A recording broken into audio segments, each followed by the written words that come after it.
لا إله إلا الله محمد رسول الله. لا إله إلا الله لا إله إلا الله.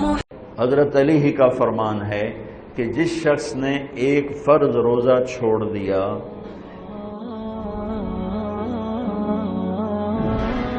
رمضان کیوں کہتے ہیں؟ رمضان کا مطلب ہے جل جانا، کس چیز کا جل جانا؟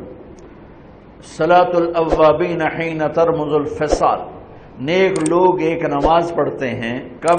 جب اونٹ کے پاؤں جلنے لگیں، اونٹ کے پاؤں جب جلنے لگیں، اونٹ کے بچے کے پاؤں جب جلنے لگیں، تو رمضان میں جل جانا، اس کا روزے سے کیا تعلق ہے؟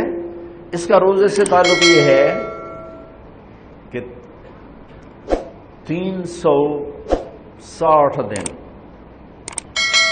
سال میں ہوتے ہیں چاند کے لحاظ سے، 330 دن کے گناہ اللہ رمضان کے روزوں میں ہر روز میرے آپ کے گناہ جلاتا ہے، جلاتا ہے، جلاتا ہے۔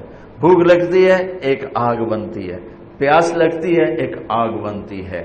تو ہمارے لکڑی کی آگ میں چیزیں جلتی ہیں اور ہمارے بھوک، روزے کی بھوک کی آگ میں گناہ جلتے ہیں، اور 29ویں روزے اللہ سارے سال کے گناہوں کو جلا کے روزہ والا یا روزے والی کو ایسے پاک کر دیتا ہے جیسے آج ماں کے پیٹ سے نکلا ہو، ایسے ان کو خوبصورت کر دیتا ہے۔